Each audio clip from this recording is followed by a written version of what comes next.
Hey guys, it's Marta. First of all, I wanted to thank you for participating in the comments below the video where we took a garden tour and I showed you my whole garden.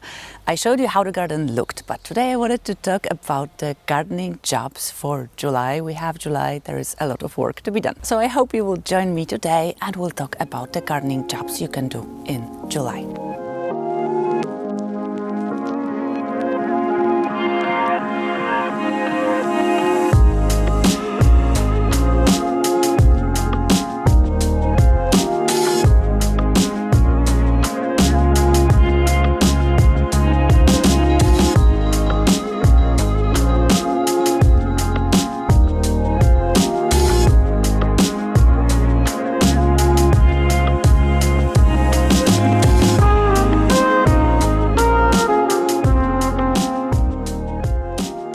Let's start with roses.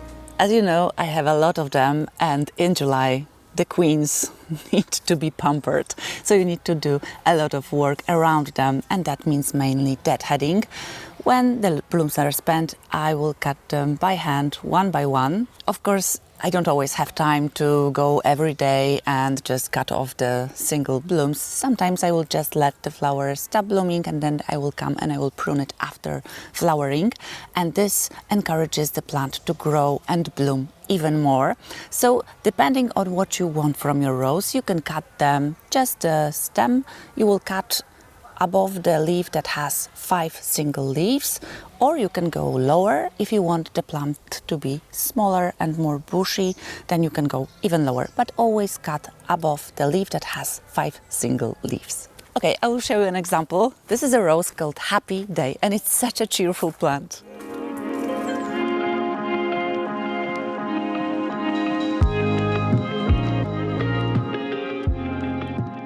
So this rose is a really good example of a plant I will want to prune back hard because it is very tall and I want it to be a bit shorter. So I will not only cut the blooms, but I will go really low, somewhere here or here, above a leaf that has 5 single leaves. So you can see here it has 5 leaves. Sometimes here you will have leaves that are much shorter, so we don't cut above those.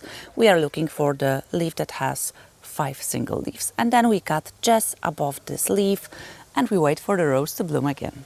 Of course, I will be pruning it after they stop blooming, but now it is time to just enjoy them.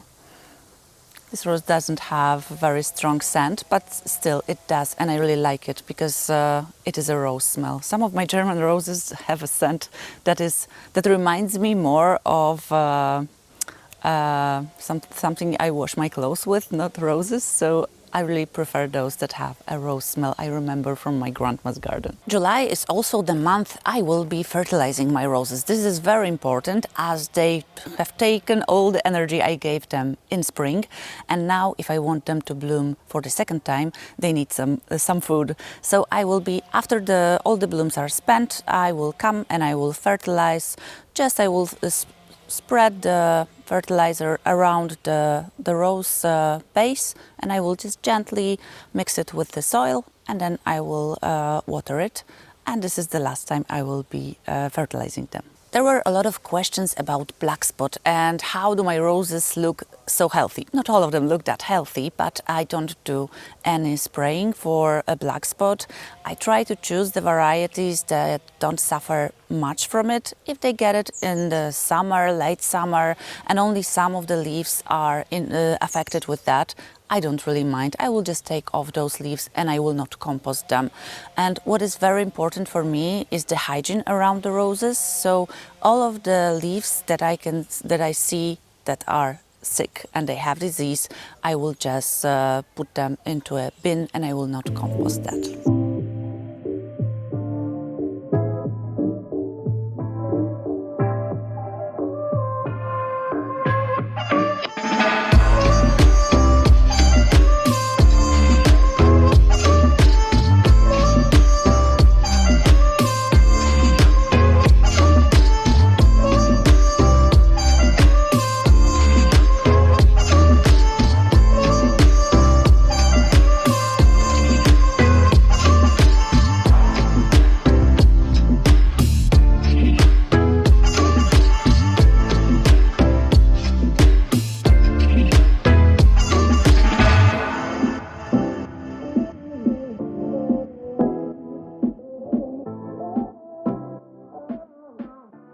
Next, after we are done with all of the roses, that will be a lot of work. And you've asked, is your garden high maintenance? Yes, it is. I really love it, and this is the garden I wanted to have. But if you're thinking about a garden like mine, you need to know that it needs a lot of work, especially in spring, and then summer, and then again in the fall, because we have a lot of birch trees. They will start, first of all, their seeds that look like little stars, and because those trees are really, really old, when we moved here, they were, when we started building our house, they were 15 years old, and now we've lived here for almost 18 years, so they are very old, and that is a lot. It's like buckets of those stars, so we need to clean that, and then a lot of leaves will come, so that is also a lot of work. Looks beautiful, but if you're thinking about birch trees, think twice. July is also the time I will be taking care of my perennials. Here you can see my salvia, April Night. You've seen that in previous videos. Now I cut it back almost to the ground, like 5 centimeters from the ground. Just before our holidays, I came here and sheared them down, and I do that with most of my perennials that stopped blooming. This will encourage them to shoot again and bloom again. So shearing your salvias, your catmint, I cut my catmint a bit higher or prune them a bit higher. Also geraniums, I really shear them down and they bloom again in just a few weeks' time. Next up is my lavenders. 2 years ago I started pruning my lavenders after blooming, and I'm pruning them harder than I used to, and I got incredible results because they bulk up and they bloom so much better next year. So here you can see my lavenders. I have few of them, Munstead, Hitchcock and Nico Blue. And I think Beata is a new addition to our garden, but I think Munstead Wood is my favorite lavender because it is so compact and with such straight stems. After the blooms are spent, now as you can see, all of the bees are enjoying them, and it's buzzing all day long here. You can now cut them, dry the flowers, or use them in your cooking. I absolutely love using lavender for my lemonades, and they are incredible in lemon cookies with lavender. They have very interesting taste. Whenever I come from my holidays after a week away from my garden, I'm so excited to see what is blooming, what happened in the garden. Is everything alive? I really love it because it's like with children, you know, when you see your children, you don't feel like they're growing, but when you see someone else's children, they are always growing faster. It's the same when I'm away from my garden. I can really see how much the plants bulked up. So Verbena bonariensis, I love it. It's such a perfect plant, no staking. You don't need to do anything, and I don't even sow it because it self-seeds so here, especially in this place, so readily, and it grows every year, and we have clouds of those beautiful flowers. They are just starting now, but you will see later how they will look. Clouds of purple. Next job to be done is lawn maintenance. We have automatic mowers. We call them Henry 1 and Henry 2, because we have two, and they are mowing every day, and we don't have to do that. We just got them last year, and I love them because I forgot how it is to mow your lawn. They are doing that all the time, but I have to cut the edges of the lawn because I really like how the lawn looks like when the edges are trimmed, and I try to do that every few weeks, so the craziness in the borders is really nicely put next to this very sharp edge of the lawn. I fertilize my lawn every 5 to 6 weeks, depending on how it looks like. I just check if the green is really lush and vibrant. If it is, I don't do it, but when it starts to get a bit yellow, I will fertilize it every 5 to 6 weeks. Okay, let's see how the hydrangeas are doing. The annuals are starting to bloom, and some of the blooms are bigger than my head. And with hydrangeas, I'm trying to stay on top of my game with staking. When they get this heavy and we'll get a huge storm or a storm with wind, I can be almost sure they will collapse. So I'm always trying to think of new ways of staking them so they don't flop. We'll see. This year I'm trying something new. These are the stakes I'm using We'll see how it works. I'm still thinking about adding some more because the blooms are really incredible. I think they are the biggest we've had in years. Every day I grab a cup of coffee and I walk around my garden and I play a little game. I spy with my little eye. I look around and I watch my plants. I look for insects and I look for the lack of nutrients and I look for disease, if there is any. And I try to stay on top of my game and react as soon as I can. Because when we react earlier, we can do that with organic types of things, and it's better for the environment, of course. We had really cold spring this year, so some of the plants had problems with getting the nutrients from the soil. I know from my experience that that happens sometimes, and you have to wait and they will catch up. But this year it didn't happen for some of my hydrangeas. I watched them closely. Their color of their leaves wasn't perfect. They didn't lack iron. They seemed like they didn't have enough food. So before we went on our holidays, I fertilized them again with liquid fertilizer for hydrangeas, and they definitely caught up during our leaf. So now I think it will be fine. They are just budding up, not the Annabelles, the limelight hydrangeas, and I can't wait to see how they will look like this year. Another job to be done is the box pruning. I wait for the perfect moment because when you cut your boxwoods, there is a problem. If there is scorching sun or when there is rain, you can either get them, they will look scorched, the leaves will dry, they will be yellow, scorching sun. But then when it's raining, you can get fungal diseases. So I'm waiting for the perfect window of opportunity to prune them. Hopefully this will happen next week. I'm saying that again, but I will wait. It's better for me to wait because sometimes I did that and I was like, oh, maybe it will be fine. And the tops didn't look perfect.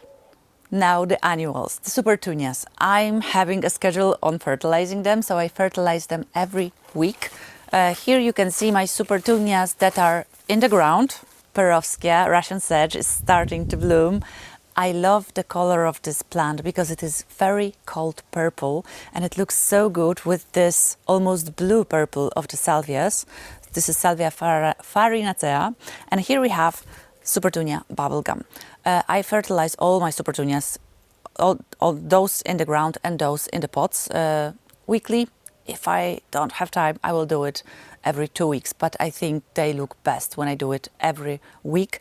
I use a special fertilizer meant for SUPERTUNIAS and for surfinias and petunias, and after that, it's like the next day they get it. They are like, hello world, I will show you what I'm about to do.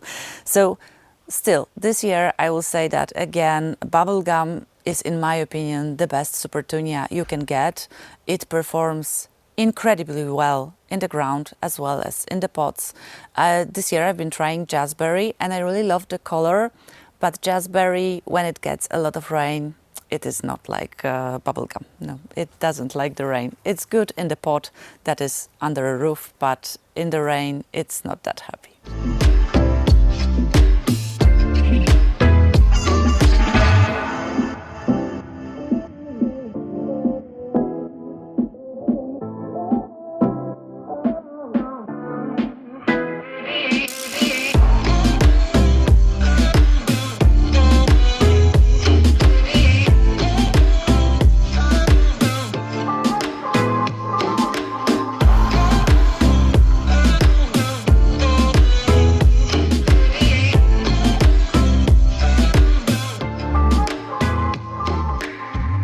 Now I will take you to this part of the garden where we have CLEMATIS Comtesse de Bouchon, because it is so full of blooms. I need to show you. Let's go.